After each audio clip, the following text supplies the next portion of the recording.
안녕하세요. 웨일입니다. 마지막 복습 강의 영상을 시작하겠습니다. 정규 강의 커리큘럼을 정리해보면 챕터 2강부터 5강까지는 주식 투자에 필요한 기본기와 이론적인 부분을 담고 있습니다. 그리고 챕터 6강이 실제 투자에서 도움이 되는 실전적인 부분을 담고 있습니다. 챕터 6강은 지수의 중요성, 매매하기 좋은 시간대, 승률 높은 매수 맥점, 계좌관리 등의 내용으로 구성되어 있습니다. 이 중에서 중요한 내용들을 저와 함께 다시 한번 체크해 보겠습니다. 여러분, 주식 투자에서 지수의 중요성은 몇 번을 강조해도 지나치지 않을 만큼 중요한 부분입니다. 투자를 할 때 가장 최우선으로 생각해야 하는 것은 시장의 분위기입니다.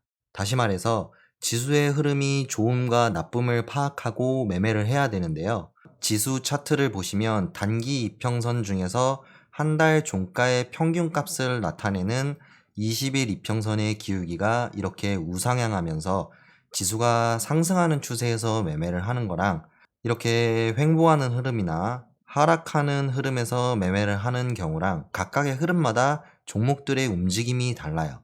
이런 지수가 상승하는 흐름에서는 종목의 재료가 발생하면 종목이 시원하게 상승을 합니다. 상승하는데 저항의 힘이 약해요.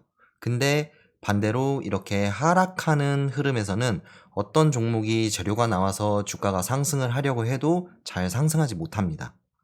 좀 더 직관적으로 표현을 하면 지수 상승 추세 흐름에서는 상승하는 종목을 따라 붙으면서 매수를 해도 너무 높은 자리에서 매수를 한 경우가 아니라면 매매에서 수익을 볼 가능성이 높습니다. 그리고 눌림목을 형성할 때도 종목이 깊게 눌리거나 주가 흐름이 지저분하지 않고 깔끔하게 눌리고 다시 상승하는 흐름을 만듭니다. 매매하기 아주 좋은 환경이라고 볼 수 있어요. 그래서 이런 지수 상승 구간에서는 약간의 실력만 갖추어도 웬만하면 개인 투자자들도 쉽게 수익을 낼 수 있습니다. 반대로 이런 하락 추세 구간에서는 종목이 상승하다가도 금방 힘이 빠져서 하락하는 경우가 많아요. 그리고 주가 움직임이 상당히 지저분하죠. 또 눌림목이 잘 형성되지 않습니다. 그러니까 이런 지수 하락 추세에서 종목들이 주가가 하락하는 건 주가가 눌리는 게 아니라 지수 영향을 받아서 하락하는 관점으로 접근하시는 게 좋습니다. 그래서 최근처럼 분봉 차트로 볼 때 지수가 계속 하락하는 흐름에서는 매매를 하면 안 되는 구간입니다. 그리고 만약 내가 종목을 매수한 상태였다면 이런 흐름이 나오기 전에 일단 이쯤에서 보유 종목을 비중을 조절했어야 피해를 줄일 수 있었겠죠. 지나간 차트를 보고 말씀드리는 게 아니라 이 상황에서는 지금처럼 전저점을 이탈할 가능성이 있다고 생각을 하고 그에 맞는 대응을 하는 게 좋았다고 생각하시면 될 것 같아요. 지수 차트 흐름이 좋다 나쁘다를 판단하는 기준은 종목 차트를 해석하는 관점하고 비슷합니다. 지수 차트나 종목 차트나 그 움직임은 비슷해요. 다만 지수 차트는 대형주, 그러니까 무거운 종목의 움직임과 비슷하다고 생각하시면 됩니다. 그래서 가벼운 종목이 움직이는 것처럼 쉽게 추세가 바뀌지 않아요. 한번 방향을 정하면 그 방향성을 유지하려는 성격이 강합니다. 그러니까 큰 유람선이나 비행기가 방향을 바꾸는 모습을 한번 상상해 보세요. 덩치가 클수록 방향을 바꾸려면 크게 선회하면서 천천히 방향성을 바꾸잖아요. 그런 흐름과 비슷하다고 생각하시면 될 것 같습니다.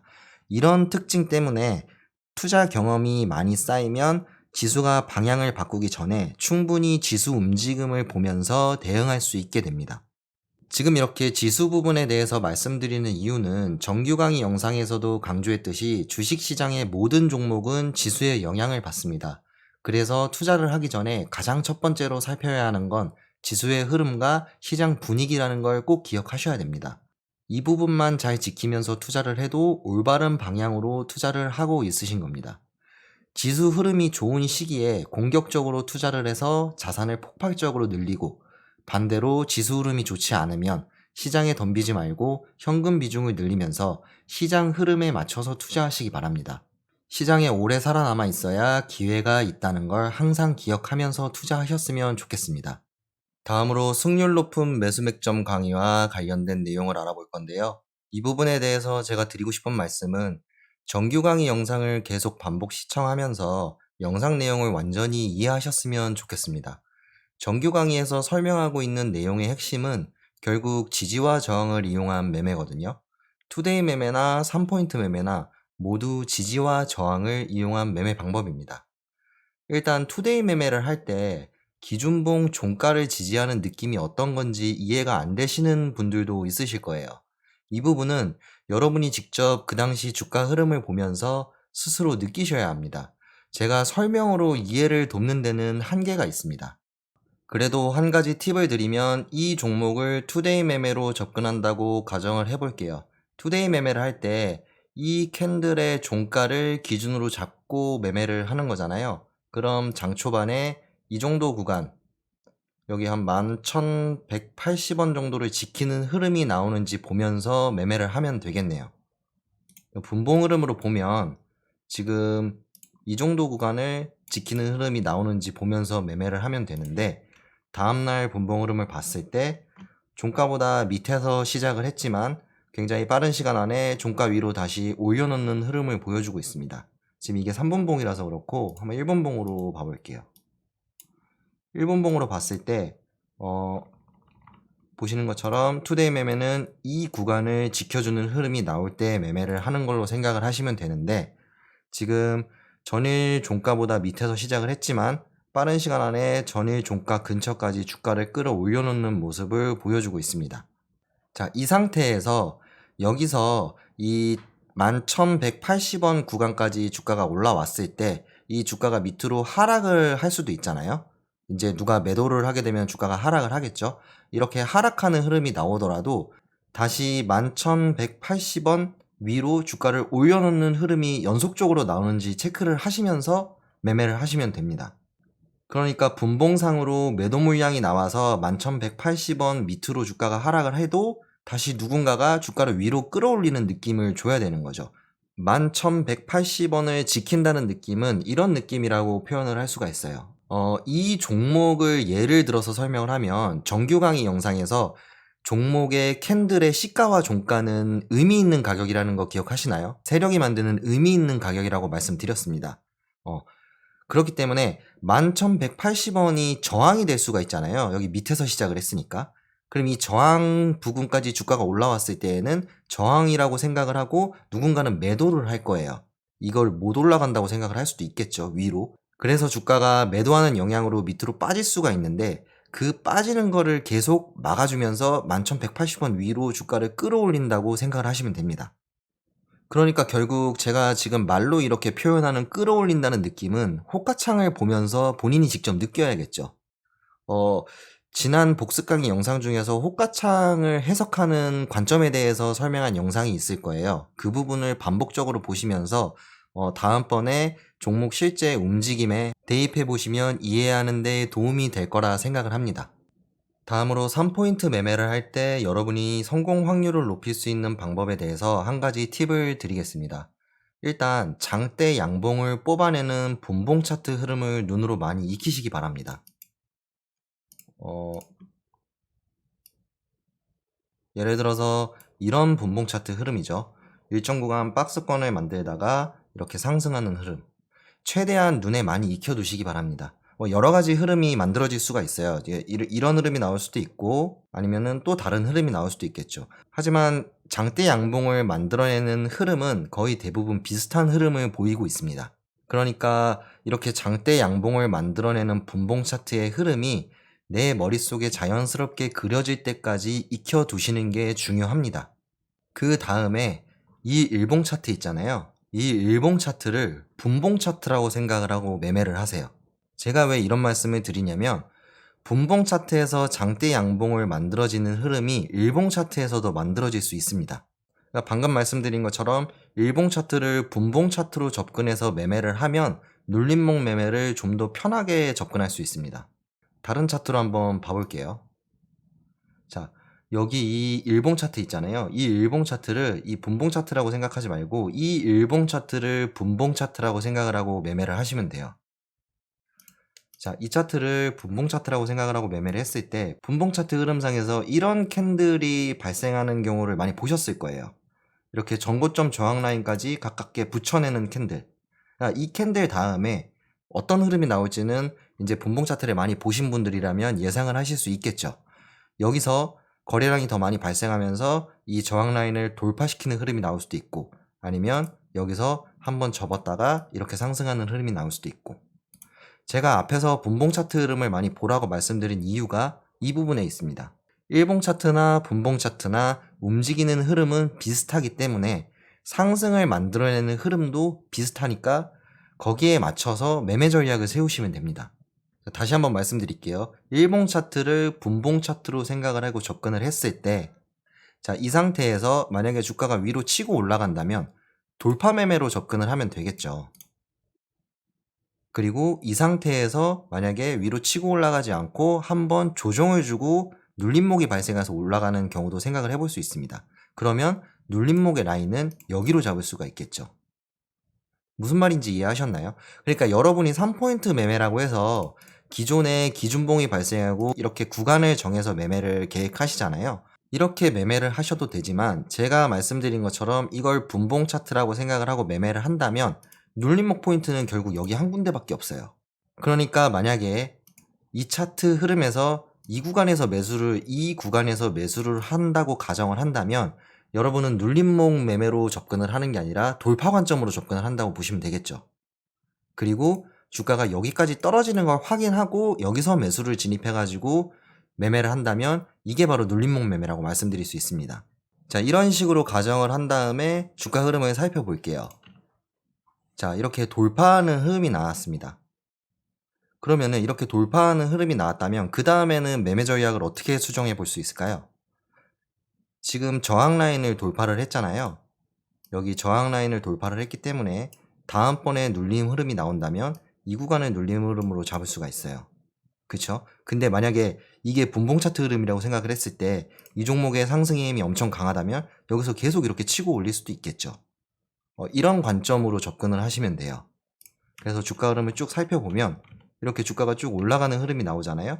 그리고 분봉 차트로 봤을 때 이런 상승 흐름이 나오고 나서 이런 흐름이 나왔을 때에는 고점 라인이라고 생각을 해볼 수가 있어요.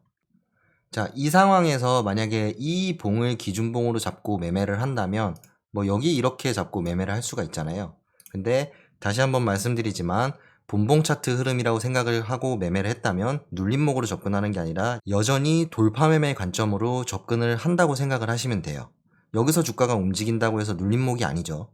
지금 여기는 돌파를 하고 나서 고점 라인을 갱신하기 위해서 여기서 이렇게 왔다 갔다 하는 흐름이라고 생각을 하셔야 되는 거죠.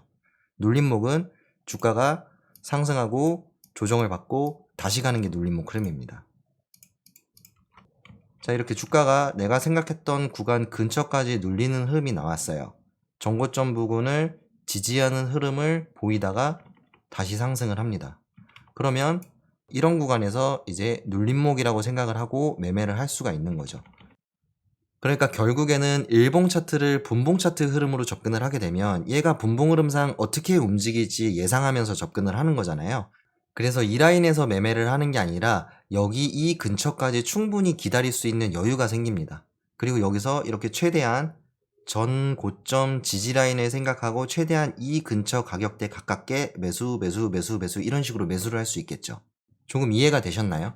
왜 여러분 잘 하시는 분들 매매 일지 차트를 보면 이렇게 이런 구간에서 매수 한 다음에 여기서 매도를 하고 이런 매매 일지 많이 보셨죠? 그러니까 이게 분봉 차트 흐름이라고 생각을 하면 여기서 매수 이런 식으로 매수를 해서 이 상승분을 챙길 수 있는 겁니다.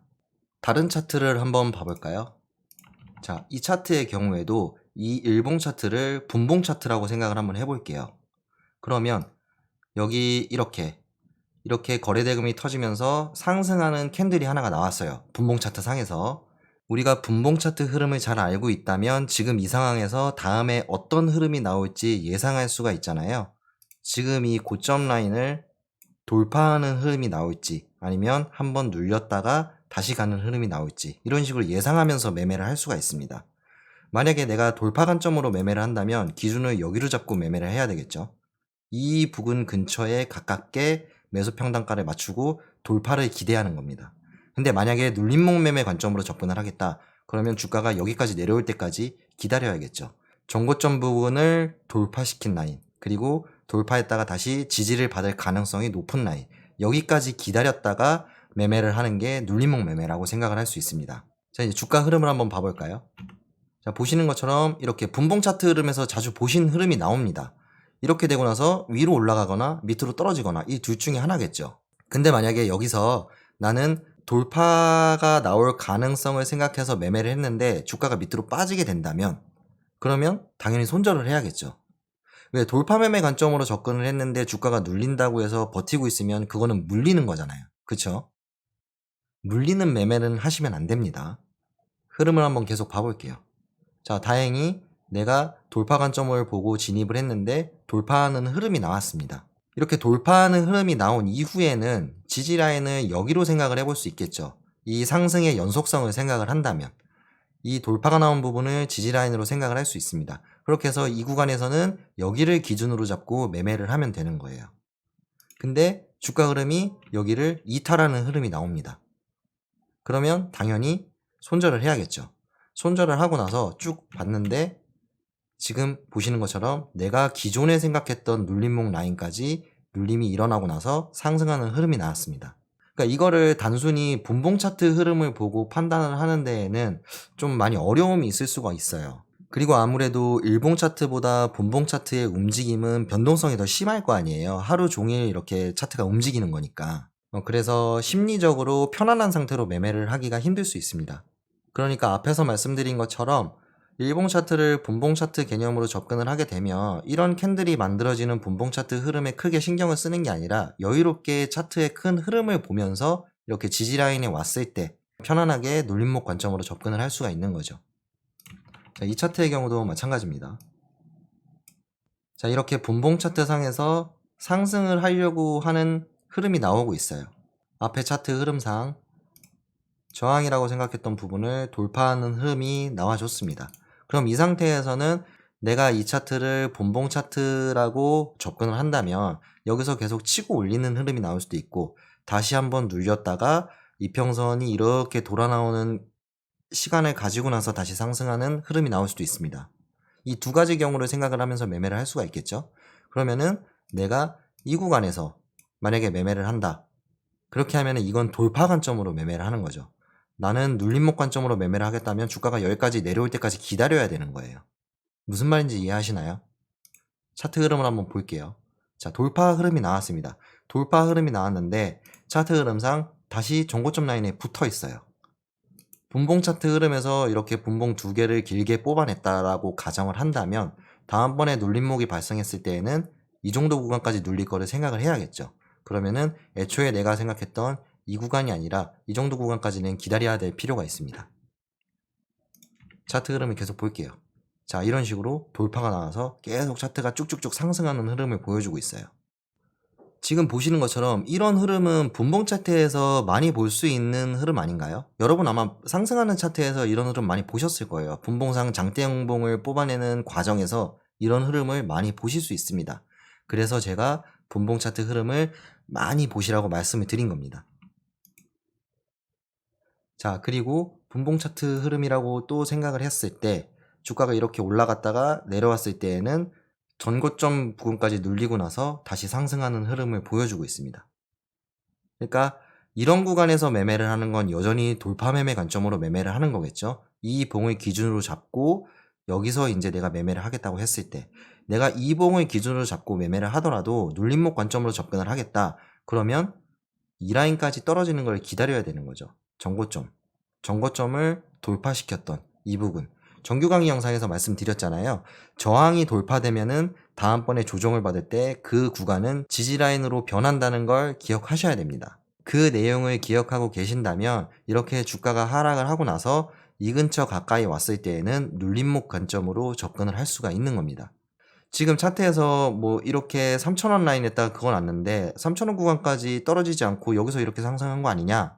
이렇게 말씀을 하시는 분들도 있으실 거예요. 근데 제가 예전 복습 강의 영상에서도 말씀드렸지만 너무 이렇게 저항 라인이나 지지 라인에 집착하지 말라고 말씀을 드렸습니다. 여기 고점에서 여기까지 떨어지고 나서 다시 반등을 한다는 건 지금 이 3,000원을 지키겠다는 의지라고 생각을 하시는 게 좋습니다. 자, 지금 여기까지의 흐름도 분봉 차트 흐름상에서 많이 볼 수 있는 흐름입니다. 자, 이제 이 종목 흐름을 예를 들어 볼게요. 이 종목 같은 경우에는 지금 이 부분에 대해서 좀 말씀을 드리고 싶은데요. 자, 여기 이거를 생각하지 말고, 여기 이렇게 하락하는 구간을 생각하지 말고, 여기까지만 이렇게 놓고 한번 봐볼게요. 지금 이 흐름을 분봉 차트 흐름이라고 생각을 했을 때, 지금 분봉 차트 상으로 이렇게 상승 흐름이 나오고 있습니다. 자, 이 캔들을 기준봉으로 잡고 매매를 하는 경우입니다. 지금 전고점 라인을 돌파해준 상황이잖아요. 전고점 라인을 돌파하고 다시 눌리는 흐름이 나왔습니다. 눌리는 구간을 살펴보면 여전히 전고점 구간을 돌파했던 구간까지 눌림 흐름이 나오고 다시 이렇게 반등하는 모습을 보여주고 있어요. 그쵸? 그러니까 이런 구간에서 충분히 눌림목 매매를 할 수가 있는 겁니다. 그리고 주가가 여기까지 이렇게 올라오고 나서 다시 이제 여기서는 위로 치고 올라갈지 밑으로 눌릴지 생각을 해야겠죠. 만약에 주가가 여기서 밑으로 눌린다면 지금 이 구간을 지켜줘야 되는 겁니다. 분봉 차트 흐름으로 말씀을 드리는 거예요. 이 구간을 지켜주고 다시 위로 올라가 줘야지 추세가 살아나겠죠. 근데 한번 봐볼게요. 여기까지 이렇게 빠졌어요. 그러면은 이 봉을 기준봉으로 잡고 매매를 하시는 분들은 지금 전고점 라인이었고 앞에 지지됐던 부분이 보였기 때문에 여기서 매수를 하실 수가 있어요. 근데 매수를 할 수 있는데 매수를 한 다음에 주가가 다시 위로 올라가 줘야 되거든요. 근데 올라가지 못하고 만약에 주가가 밑으로 빠지게 된다면 그러면 다음번 지지 라인은 여기까지로 생각을 해야 됩니다. 이 정도 라인까지로 생각을 해야 돼요. 지금 여기 이렇게 돌파했던 이런 구간까지를 생각을 해야 되는데 여기서 주가가 빠졌을 때 손절을 안 하고 이 떨어지는 과정에서 분할 매수를 하시는 분들이 있을 거예요. 뭐 여기랑 여기를 기준봉으로 잡은 다음에 크게 지지라인까지 생각을 해서. 근데 여러분 가만 한번 생각을 해보세요. 이거를 분봉 차트라고 보라고 말씀을 드렸잖아요. 분봉 차트 흐름에서 내가 지지라인이라고 생각했던 구간에서 매수를 했는데 지지하지 못하고 밑으로 빠지면 손절을 해야 되잖아요. 그쵸? 근데 손절을 안 하고 밑으로 떨어지는 거를 계속 분할 매수를 하는 건 물타기입니다. 결국 내가 원래 매매를 계획했던 구간은 이 구간에서의 매매였던 거지 이렇게 빠지는 걸 생각하는 매매를 하시면 안 돼요. 이렇게 밑으로 빠지고 나서도 계속 버티고 있으면 안 되는 거죠. 여기를 기준으로 잡고 매매를 했으면 지금 이 구간을 이탈을 했으면 손절을 하고 다시 이 구간에서 내가 매수 포인트를 잡는 게 맞다라고 말씀을 드리는 거예요. 왜 만약에 이 차트를 분봉 차트라고 생각을 하고 단타 매매를 한다고 생각을 해볼게요. 그러면은 이런 구간에서 매수한 다음에 매도할 거 아니에요. 이렇게 매수했던 거를 여기서 매도해서 챙기고 다시 떨어지는 거를 이쯤 왔을 때 매수를 했는데 밑으로 빠지면 그럼 여기서 매수를 하는 게 아니라 밑으로 빠지면 손절을 해야겠죠. 이게 다시 상승을 해서 추세를 살리는 게 아니라 이제는 추세 하락의 가능성을 보여주는 흐름이 나왔기 때문에 당연히 손절하고 다시 흐름을 관망한 다음에 매매를 계획해야 되는 게 맞는 거죠. 한 가지 더 말씀드리면 이렇게 박스권을 형성하고 나서 박스권 저점을 이탈한다는 건 나중에 상승할 때 박스권 저점은 저항 라인이 될 수가 있어요. 그러니까 이 저항 라인보다 최대한 공간폭을 열어두고 내가 매수를 해야지 다시 상승할 때 충분히 수익 공간을 보장받을 수 있습니다. 자, 지나간 차트 흐름을 보면 내가 이렇게 떨어지는 거를 계속 매수 하는 것보다 차라리 이 구간까지 왔을 때 여기에서 매수를 했던 걸 정리를 하고 이 구간까지 내려와서 여기에서의 흐름을 보고 접근을 하는 게 훨씬 더 좋은 매매라고 할 수 있죠. 자, 지금까지 만들어 놓은 이 종목 차트 흐름으로 봤을 때 그러면은 내가 눌림목 매매 관점으로 접근을 한다면 이 종목을 어느 구간부터 매수 포인트로 잡는 게 맞을까요? 네. 전 고점을 돌파했던 라인, 이 정도 라인이겠죠? 이 정도 라인 근처에 왔을 때 최대한 이 5,000원, 5,500원 근처의 평단가를 맞추면서 매수해서 종목이 상승을 하면은 수익을 챙기고 여기서 매수 분할 매수를 했는데 만약에 이 5,500원 라인을 지키지 못하고 또다시 하락하는 흐름이 나온다. 그러면 손절해야겠죠. 손절을 하고 나서 다시 이 라인까지 기다리는 겁니다. 이 한 4,500원, 4,600원 이 정도 라인까지 기다려서 여기서 이제 또 다시 잡아가는 매매를 하는 게 눌림목 매매라고 생각을 하시면 됩니다. 그러니까 결국 우리가 기준봉이라고 말하는 장대 양봉이 나오고 나서 장대 양봉의 몸통 상단이나 장대 양봉 종가보다 위에서 주가가 움직이는 흐름은 결국엔 일봉 차트를 분봉 차트 개념으로 봤다면 돌파 매매 관점으로 계속 접근하는 거라고 생각을 하시면 됩니다. 아까도 말씀드렸지만 지금 이 종목에서 내가 눌림목을 공략을 한다면 이런 애매한 구간에서는 매수를 하지 않겠죠. 아무래도 내가 예전부터 생각해 놓은 이 라인까지 떨어질 때까지 지켜보고 있다가 이제서야 좀 관심을 가지면서 이 종목을 지켜보는 게 눌림목 매매의 관점이라고 생각해 볼 수 있습니다. 눌림목 매매는 이런 식으로 여유롭게 접근하는 게 좋습니다. 3포인트 매매 팁에 대해서 설명을 하면서 손절에 대한 부분도 어느 정도 설명을 드린 것 같아요. 마지막으로 이번 강의 한 번으로 여러분의 투자 실력이 갑자기 확 달라진다고 말씀을 드릴 수는 없습니다. 하지만 정규 강의 영상을 끊임없이 반복해서 시청하셨으면 좋겠어요. 정규 강의 영상은 여러분 투자의 기본기가 되어줄 거라고 생각을 합니다. 일단 자주 보이는 캔들과 차트 패턴, 지지와 저항, 거래량의 원리를 이해하고 투자에 필요한 기본기를 갖추게 되면 이렇게 차트 흐름상에서 장대 양봉이나 돌파가 나오는 타이밍을 잡을 수도 있고 주가가 하락하는 타이밍도 알 수 있습니다. 기본기를 다지고 주가가 움직이는 원리에 대해서 이해하고 나면 그 다음으로 경험으로 나머지 부분을 채워나가시면 됩니다. 많은 매매, 다양한 차트 흐름을 경험하는 게 굉장히 중요해요. 이 부분은 다른 사람이 해줄 수 있는 부분이 아니잖아요. 결국에는 기본기를 갖춘 상태에서 경험으로 본인의 매매를 완성하는 거라고 생각을 하시면 될 것 같아요. 마지막으로 지금까지 긴 강의 영상을 시청하시느라 고생 많으셨고요. 여러분 투자에 항상 좋은 결과만 있으시길 바랍니다.